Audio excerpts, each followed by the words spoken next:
like Kathy Griffin, my life on the D list, so going last, I'm joking.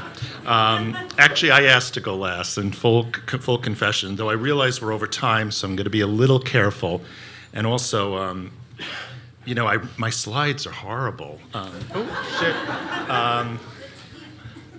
My slides are horrible. Like, I was telling the team that, like, I learned how to do PowerPoint 20 years ago, but I learned nothing beyond that. So they're typed and they're letters on a screen, but there's not all these fancy visuals are great. What's up? Are you sure? I thought it was just a 4. Okay. All right, so we have plenty of time. So anyhow.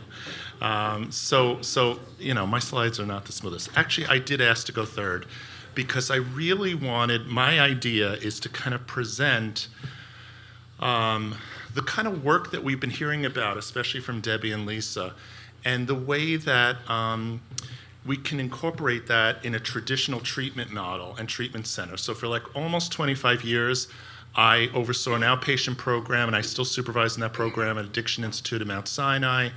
And, oh, thank you. There's some of you may have heard of us. These, you may think like, oh, how do we put this into an OASIS-based treatment center?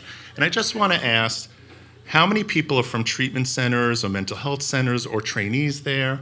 Oh, good. I had a fear that like nobody would answer, and I'd be like, okay, I'm just going to go home now. But I'm not going to go home. Let's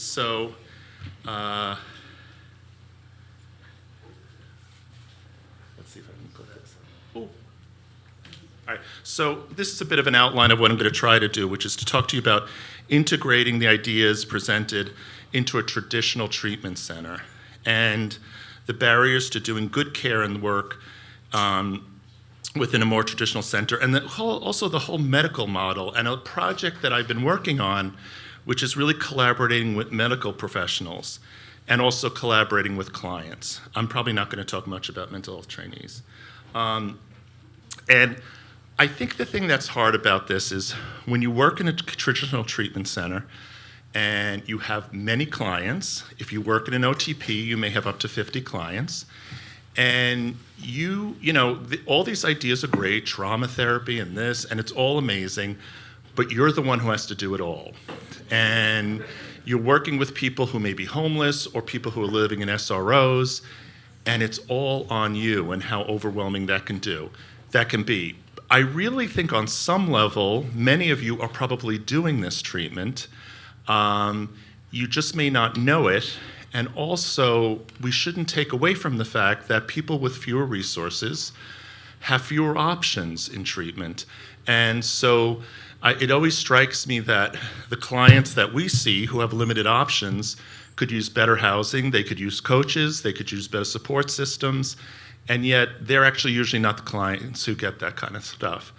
And I just think it's important for us to recognize it. But still, I think a lot of the treatment concepts that you've heard about today are really doable with our populations.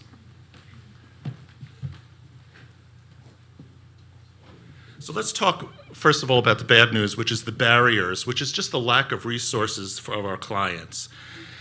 And also this sharp divide between mental health and substance abuse treatment. So our clients, Medicaid clients, clients on public assistance, even managed care, the system's gotten 10 times better. But our clients go to mental health centers because they have depression or trauma, and they get told that they're using too much drugs for that. And then they go to a substance abuse treatment center, and they get told, like, oh, you're just a little too crazy for us. And so they're like, okay, now what do I do? And that has often been the bouncing back and forth. Now, I actually just worked with someone who had no history of suicide, but made an attempt, gesture, I don't know what you want to call it. Finding him a psychiatrist has been a nightmare because people are like, oh no, that's a little too much for me. So I think our clients are often bouncing back in those worlds, which is incredibly unfortunate. And I'm saying that the substance abuse programs are problematic, and so are the mental health programs. And we do silo people in treatment. It's weird. It's like, oh, I'm here for my personality disorder. I'm not here for my depression. Oh, I'm not here to talk about my drug use, but I shouldn't talk about my trauma. It's just like a bizarre treatment model. But I mean, I'm part of it. So a very good example is trauma, right? So years ago, we had a great trauma program at the hospital that Lisa Litt ran. But somehow Mount Sinai decided that they cured trauma, so there were no more of a need for it. They closed the program, which was really something incredibly impressive to me. So as a treatment center, we were left with like no one to train us on trauma anymore, and our clients saying, I think I'm good with you guys, but I want trauma treatment. So we worked with another organization that really wanted to work with our clients. So one of our clients, who was using sporadically, had bipolar disorder, went to go there and was told, listen, we're gonna evaluate you for 3 sessions, and we're gonna decide whether you're good for this program. So he's like, oh my God, I hope I make it.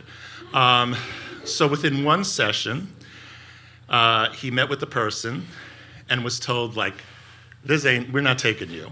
And the session was over. They didn't like his drug use. They didn't like how, he called me, this was crazy, and was like, he's like, by the way, I'm on the way to come see you to talk to you about this. I was like, oh my God. But anyhow, so he was dumped. So then we thought, okay, so why don't we send him to this very reputable place that wants to see our patients, but we'll be a little careful about who we refer. So then we referred somebody who had a drug problem but had been sober for a year, and he went there and was told that he didn't have a sponsor and they couldn't treat him. So then we were done. So I just bring this as an example of the way that we get so bounced back and forth, and how our clients are in the middle of all this, and how we become the people who really have to do all the treatment. And I don't want to be too negative, because I think we're capable of doing a lot more than we're doing. And also, as someone who ran an outpatient program for 24 years, we really worked in a very flexible way, and they all continue to work in a flexible way without me, in a way that was like, really, we weren't kicking people out because they were relapsing or using. We were working very flexibly with them, and it all seemed to go pretty well, or continues to go well. I think one of the barriers that people often feel is about managing OASIS and system regulations. But I think the truth of the matter is, first of all, OASIS is really trying to embrace harm reduction and different kinds of therapies. But OASIS really, to me, was always much more invested in our paperwork than in telling me, you're doing bad treatment here, Joe. So I just felt like no one ever criticized me for doing the treatment that I was doing. Also, agencies, substance abuse agencies, tend to undervalue the need for trained professionals. Please, I am not knocking CASEX, I'm not knocking LMHCs or MSWs. I dislike as many psychologists as I dislike MSWs and LMHCs, or CASEX. I probably dislike psychologists more, but no, that's my own self-hate. Seriously, so I work in a center where, for some reason, it's not as important as for psychologists to work at an addiction center. It's important for them to work in other areas of psychiatry, but somehow not as important in an addiction center. I'm like, why? And thankfully, we have very trained, dedicated staff, but we've had to really find those people. And unfortunately, I think there is a sense that people with addictions don't need staff that have a level of training. I've talked to a few people about how hard, people in the audience, how hard it can be to get a psychiatrist to work in a traditional treatment center. Just because it's just, they usually don't pay as much money for someone to go into private practice, and just how hard it is for our patients to access psychiatric care. So this is just an article, I can quickly go through this, that Jeff Foote, who was here earlier, gave me when I first started at what we would call Smithers then, which was like why psychologists should treat alcohol and drug problems. And it really is an article about mental health professionals. It's really about the comorbid psychiatric issues that go on, and really how that kind of really shaped so much of what I believed in, and really made me feel like, okay, maybe I'm here for a reason. Though I'll tell you a funny story. So I started this job, I'm associate director of the program. I think like, I've gotten a good job, right? So I go to a conference, and I'm on the food committee.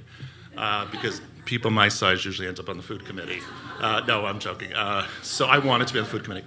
So a mental health professional comes up to me and she says, "Where do you work?" And I say, "Oh, I work at Smithers Treatment Center." And she goes, "Oh my God, why would you work there?" And I was like, well, I think it's a good place. "Why would you want to work with that population?" I mean, she just laid it all out. She was horrified by the job that I had. So I thought I had a good job, but I realized I didn't.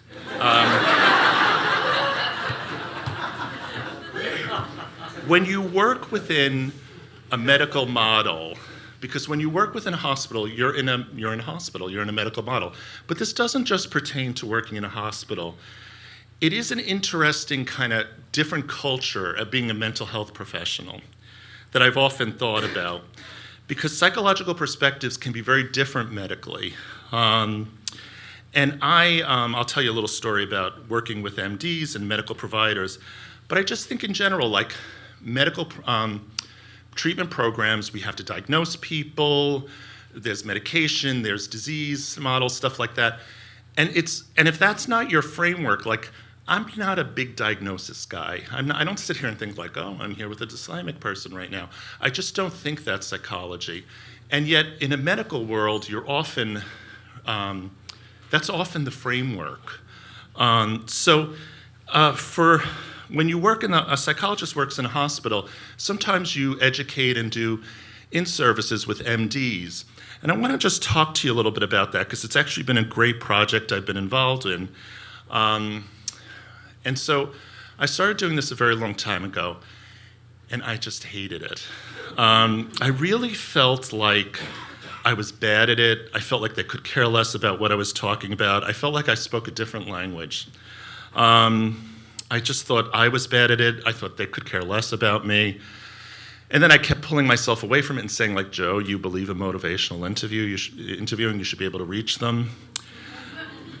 I just couldn't do it. And actually, I kind of asked not to do it for a while. And I stopped. And then I started to like reconnect to doing it. So I run like a half-year program for addiction fellows, and that's psychiatry fellows, but also like regular medical fellows. And I just talk to them about their clients every other week, and I talk to them about it from an MI/harm reduction model, and more like a psychological model. And actually, I don't know if it's them changing, me changing. It's really been very powerful and really been very helpful to me to kind of learn, and I'm not kind of bad-mouthing them, it's learn like just the way that our systems kind of really set up these models that are really rough. Like medical systems, and I think a lot of medical providers, though I'm not a medical provider, but that's not going to stop me from talking about this. I think they get trained and really get, and I feel for them, trained to be like, I meet you, I tell you what's wrong, and I give you the right medication, because I know. It's a little bit like, yeah, I don't like, that's such a different model. So I think sometimes the people that I've been trained with, and I think mental health professionals can be trained this way too, as if they should be the authority, but also there's some pressure on them to get this right. And so they're talking to me and I'm like, I don't know, who knows what I don't know, what do you think the client's here for? Oh, well, it doesn't sound like, and I think it's actually very relieving to be talking in this way. I also, it's a very different dynamic giving people medication. I don't give people medication. And also, I think there's something about the medical model, but I have to say, people may be annoyed by this. I'm bothered by this in a lot of ways. I think I'm all for embracing a theoretical perspective, but we very rarely ask patients what they think the issue is. And we so we say like, this is what the problem is. And you could not like the disease model, but I'm fascinated to hear patients tell me what they think the problem is. And some of my clients say, I have a disease. And if that works for you, I don't care. Or if some people say, I have this problem, okay, that's cool. I just think it's interesting to say, like, what is the issue? And how do you help me understand it? But again, I think that's very different from the medical model where we're supposed to figure out what the issue is. And I think an MD can practice harm reduction and motivational interviewing. I think one of the good things about educating medical professionals and mental health professionals is we address the stigma in treatment in hospital settings. I've had many times where I've been in an ER with people, and even I have experienced just the way that they get treated and mistreated. For a long time, I supervised the supervisor of the OTP, and some of the OTP people are here. And I remember one of the staff members brought someone to the ER. I don't remember why. And one of the medical professionals' first reaction was like, "Oh my God, you're here again?" to the client. And I think part of this is that the system is overwhelmed by addiction clients, people who have substance use issues. I think they're poorly educated. And when you see studies, they say we want more education in this area. And so I think there's a way that the model just does not, that model just does not help them provide good care for our clients. So I think it's been helpful to talk about educating staff about substance users and how they get mistreated by the system. So as I was educating the residents, I decided I'm going to try something different. So I show up and I say, "Hey, I'm supposed to give you a talk about substance use, but what do you want to know about?" And one of the residents asked me, he said, "I wonder if you could help me have more compassion towards your clients." And I was so moved by that. And then we really started talking, not about like, "Oh, I hate drug users," but more about like how he felt he was sometimes in a system that really didn't reinforce his taking care of clients well. And it was really helpful for me to hear. And even though it was a hard thing to hear, it was really helpful to think like, how can I help him understand these people, my clients' experiences? I think a lot of my work with medical professionals is around normalizing ambivalence. I think with all professionals, moving away from the us-them, if you look at our language so much, we can so much talk about, if you're not someone with a drug use history, them, what they do. And I think a lot of our talks have been like understanding people and understanding the sides of us that, I don't think my clients are much different than me. I think they just do things differently. And sometimes when I give these talks to some of the professionals I work with, I'm like, I can understand why they're doing that. And they're almost a little taken aback by it because I think we're so trained to kind of create that distance. And I think it's also scary to embrace that difference and say, there's a lot of wild things that go on in my head and go on in my life that, I don't, whatever. I'm not going to share with you right now. Though I will share it at Whole View, actually. No. And also, how do you help them look at what the client's issue is? So I'm going to give you an example of a program that exists within an OASIS program that is mostly Medicaid clients, that's a crystal meth program that I was really fortunate to be a big part of, that I still supervise, that's for gay and bisexual men who use substances that are often connected to sex. And let me just say, we've talked a little bit about crystal meth and sex. Crystal meth is also about connection, because a lot of the men that I think feel so incredibly alienated from the world that's partially why they're using it. I just have to put that out there. So this is a program that Javi, who's in the audience, I don't know, oh, there you are. I have the pleasure to supervise, that I think really taught me, like, Joe, this is really complicated and you really got to get your shit together and kind of address these issues. So, and again, I really want to incorporate so much of what I hear today because I really, Debbie's work and Lisa's work really inspires me that way.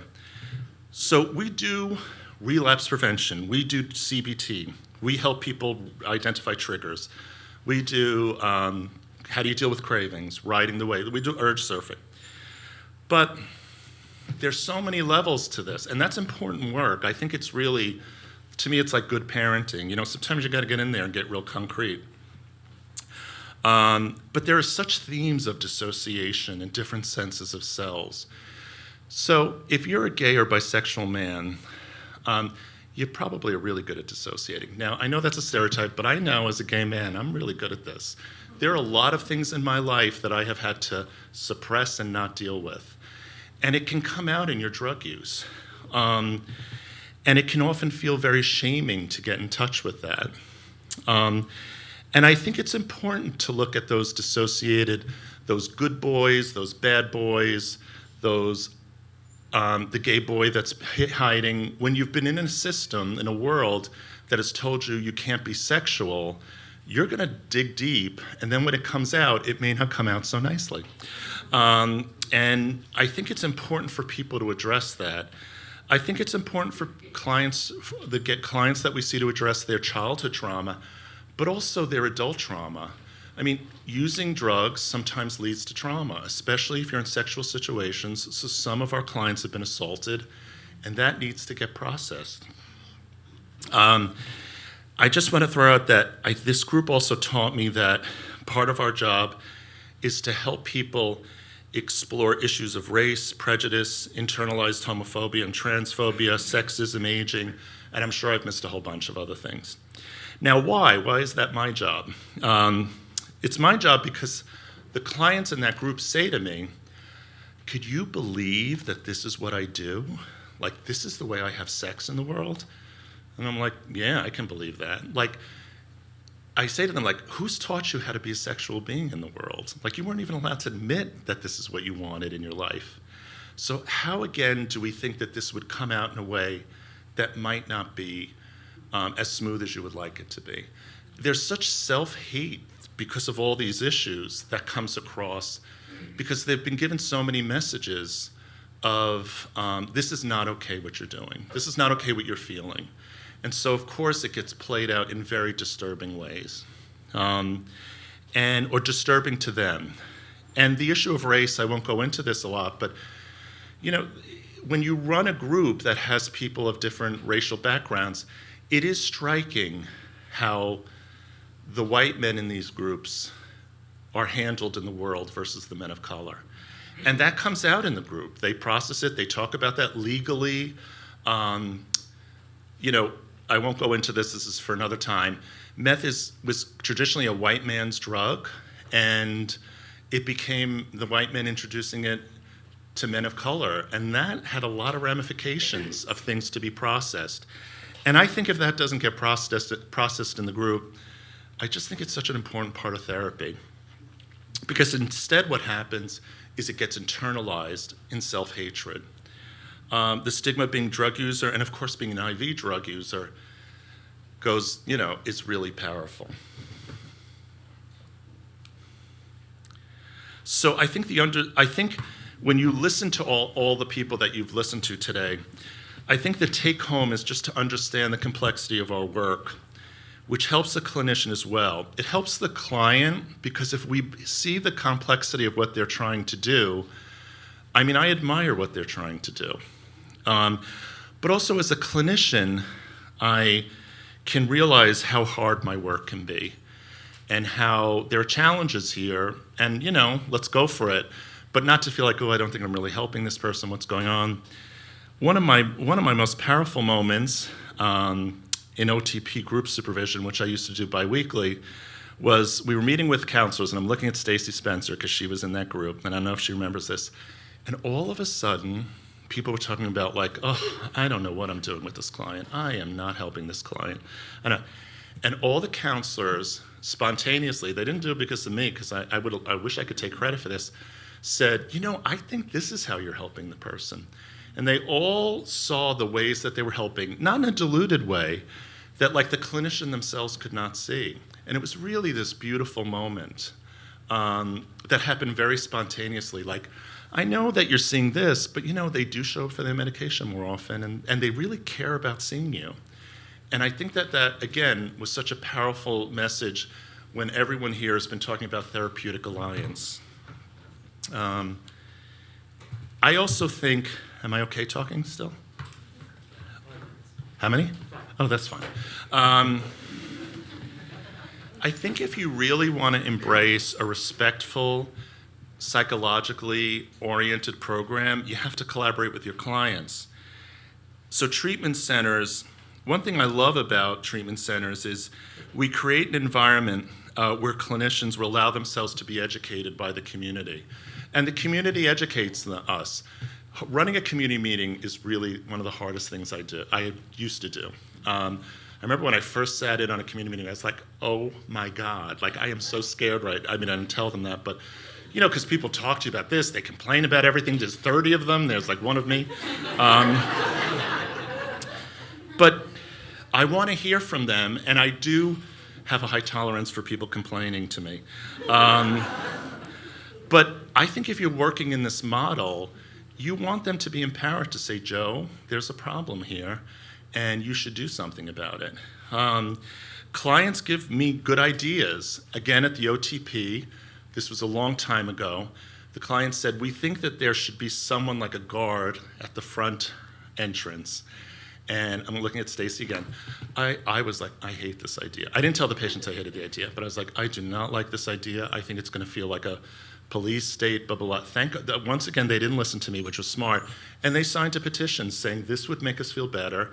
They're not going to be a cop. They're just going to help us kind of keep this place in a good way. And they were right. And they still have somebody there.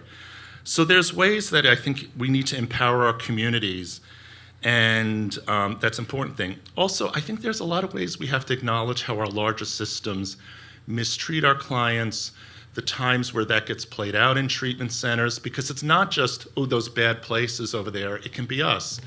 So at Addiction Institute recently, they finally moved into a nice space, but the clients were moved into a temporary space. And so I ran a community meeting where they said, do you really think this would happen if we weren't drug and alcohol users? And I could have said to them, like, oh no, we treat everyone this poorly. But I didn't. It was just such a hard thing to sit with. But I had to say, like, I don't know, I really don't know. And I think systems mistreat people, and for me to deny that, and also maybe even deny the ways that I make those mistakes, I think is problematic. And I do think some of our work is really not educating, but helping clients look at, like, there's a lot of ways to get taken care of and do this and get better. And people who come from very traditional programs sometimes come to us and are like, what on earth is going on here? And to really help them say, like, this is kind of our model, this is what we're doing here, and we want to support you. We're not saying you can't be abstinent, but we do kind of come from this in a different way. And kind of the importance of knowing their options. And I think the beauty of drug treatment is people figuring out what works best for them. Self-help, harm reduction, like religion, I guess, meetings. You're here to figure out what works best for you. I'm not going to tell you. I have ideas, but sometimes the community in these treatment programs is incredibly healing. And there's something, if you work in a treatment center, there's something that I can't define that is incredibly healing about a community that I can't say, oh, I make that happen. I mean, I think I help, but there is something very moving about what happens that goes beyond me that's almost like a nonverbal. So anyway, I'm going to stop there. Thank you.